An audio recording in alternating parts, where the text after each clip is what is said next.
Considering how ludicrously successful the cross-medium spanning superhero genre has become, mostly through the rise of Marvel and DC's filmic output, each and every one of the following developers must be kicking themselves that they didn't see it coming. Partly down to the only truly brilliant superhero games being either Spider-Man 2 and its brilliantly fun swinging mechanics, or Rocksteady's phenomenal Arkham trilogy, there are only a handful of titles that really nail your favorite hero's abilities. In fact, superheroes created for the industry tend to be incredible experiences overall. Guys like Cole McGrath from Infamous, Prototype's Alex Mercer, and even God of War's Kratos all have awesome origin stories, dogged drives to succeed, and morally grey compasses forever twitching to and fro. Back to the lack of comic characters and movie properties making the crossover though, as the stigma of bad superhero games could easily have been averted if any of the following came to fruition. For all sorts of reasons, they ended up on the cutting room floor, but that doesn't mean they can't still be picked up at some point in the future. I'm Scott from ourculture.com, and these are 9 cancelled superhero video games that would have made millions. Number 9, The Avengers. Go big or go home is the phrase, but thanks to THQ folding right in the middle of various products, they went as big as Marvel's most lucrative property and then had to give up anyway. A few chunks of footage are out there of this Avengers tie-in that was supposed to release alongside the movie in 2012. However, rather than being a smash fest like Hulk Ultimate Destruction, it was a more team-focused battler that had almost a Left 4 Dead vibe as you tackled scores of enemies, combining attacks as you went.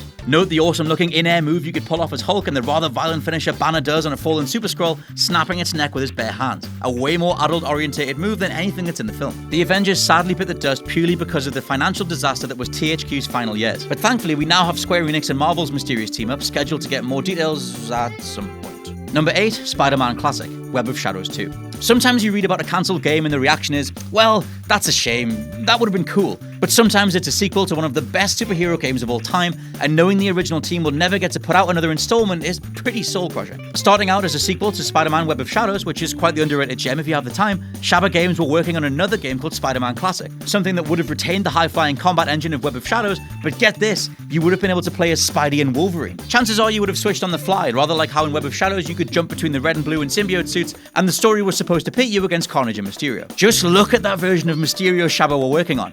He looks positively nightmarish. And had they managed to get it out in time, it could have easily beaten Arkham Knight's rework of Scarecrow to the punch. Lastly, just to drive home that sinking feeling in your gut a little bit more, the developers were massive fans of the comics and noted the cutscenes would have had a panel-by-panel aesthetic to help tie everything together. Right now, a sequel to Web of Shadows remains ripe for potential, as Shabba Games went bankrupt in 2009. Number 7, Daredevil, The Man Without Fear. Speaking of projects that desperately need to be picked up and finished, the world still waits on a Daredevil game, despite the Netflix TV show being one of the best things Marvel has ever done. The version of Daredevil that was in the works came from no-name developers 5,000 Feet, who, like THQ, met an early end thanks to being strangled by their own purse strings. When publisher Encore shut down the project, they ended up losing $4.3 million in development costs that had already gone into creating what looked like an open-world experience similar to Spider-Man 2. GameSpot's retrieved footage does look pretty damn primitive to say the least, but it did look like you'd have a blast jumping and swinging around the city as Daredevil. Elektra and Bullseye were also shown as playable characters, but the best part was seeing the world through Daredevil's eyes to spot threats, counter them, and gain the upper hand in any scenario. Rocksteady are rumored to be picking up another superhero franchise now that Arkham Knight rounded out their work with DC, and can you imagine if they picked up the Daredevil license next? Bring that on.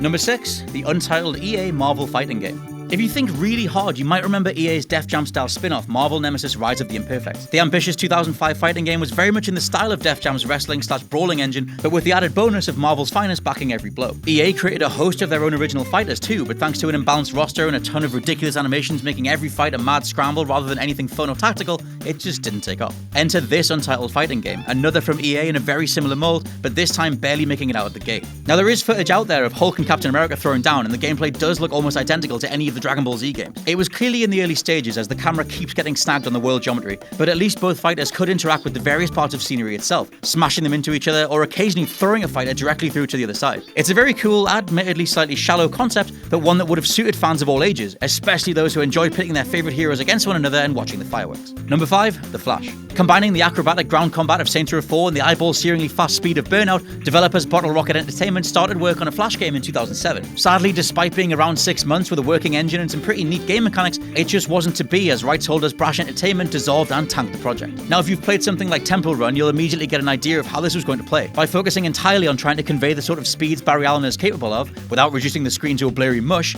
it looks like you'd always be able to keep on your toes, sprinting across city blocks, directly up buildings, and even straight through groups of goons in a blur of broken bones and body slams. Combat in particular looked really fun, with a Mark of Kree-style button-per-person setup, meaning that you could take out enemies in style. Top it off with some traversal and free-running segments that tip the nod to Crackdown's infected infectious orb-collecting minigames, and chief designer Greg Miller, not that one, was spot on when he mentioned it showing quite the amount of potential just before it got canned. Number 4, The Dark Knight. Considering Batman Begins received a game alongside the movie, all eyes were then on Nolan's spectacular sequel to do the same. As such, EA, who had already signed a deal with Warner Brothers and developers Pandemic, forced the devs to alter their standalone Batman game and morph it into a Dark Knight tie-in. Ultimately, those ends just couldn't meet as Pandemic had to throw away the vast majority of their work, and we ended up not getting another official Dark Knight tie-in until the mobile-only Dark Knight Rises. As for what Pandemic did put together, that footage cropped up online, although it consists almost entirely of environmental work, showing that the team was set on nailing the look and feel of Gotham before starting on Batman himself. You might also know that Arkham Asylum actually came from this kerfuffle too, as EA's part of the deal expired in 2008 along with the movie's release. Pandemic went bankrupt and Warner Brothers needed someone to carry on and release a Batman game regardless. Thus, the rights were then given to what was then a totally no-name and therefore very cheap to hire studio named Rocksteady, who would go on to do the impossible and become an overnight sensation, birthing one of the best superhero games of all time in the process. Number 3, Gotham by Gaslight. Another victim of THQ falling apart at the seams, and there were a lot of them, those guys were huge. Gotham by Gaslight was to be based on the DC novel of the same name, depicting a 19th century Batman whose armor was heavily inspired by steampunk aesthetics such as whirring gears and industrial materials. Thankfully, Warner Bros. Montreal did include a skin paying tribute to the costume in Arkham Origins, but it's a far cry from the actual game that was set to be put together by the atmospheric maestros and Fear developers Day One Studios. As THQ were on publishing duties, this one disappeared into a PR black hole, seemingly never to emerge despite it already looking to have quite the identity. Fog cloaks the streets and Batman's imposing cape flows naturally across all of his movements, accentuating the whole watchful protector shtick more than ever. It really could have been something special. The control scheme was set to include buttons dedicated to slow motion, quick-fire grenades, and a flashlight, setting it apart from Rocksteady's titles by mixing detective work with full-on explosive warfare. It goes without saying that the Arkham series proved offshoots and one-offs can work far better than when they're tied to specific films, and Gotham by Gaslight has enough source material for a perfect canvas that would then afford a great developer enough freedom to pull it off. Number 2, Green Lantern / Justice League. Starting out looking like a Green Lantern fighting game and morphing into a full-on Justice League smash 'em up, you'd get to play as everyone from Batman to Wonder Woman, Superman to Flash. There are 2 sizable chunks of footage out there, one showing Batman fighting Superman years before the 2016 film would catch up, and another with each character brawling a ton of different enemies. The Batman vs Superman clip is very similar to something like the Injustice games, but more interestingly, you weren't locked to a 2D plane, allowing for a far greater amount of movement and tactics in combat. As a game engine, this looked pretty complete, with dodges and special animations fleshing out both fighters quite considerably. Other clips showed more of the game off, retaining that visceral and fast nature of combat, but pitting you against scores of foes as an excuse to show off their many moves. The full roster included Batman, the Flash, Green Lantern, Superman, and Wonder Woman, all with various sliders denoting their strengths and weaknesses. For whatever reason, the entire thing eventually went under, probably alongside the first cancelled Justice League movie starring Armie Hammer as Batman. But with a new movie on its way and DC's movie universe thundering on,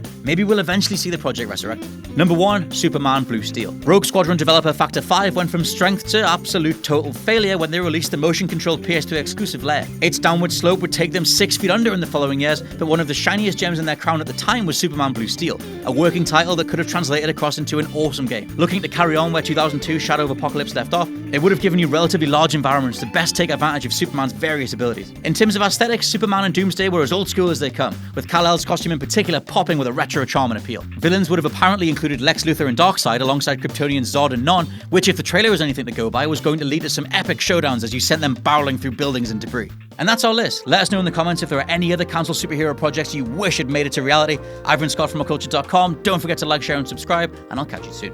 Hey guys, thanks for making it to the end of the video. Aren't you a star? Don't forget to subscribe below, and also the people who made this video, they're right here, so go and follow them and give them some love. If you want to see more content, there's probably some stuff flowing up above my head. Why not check it out? It could be fun.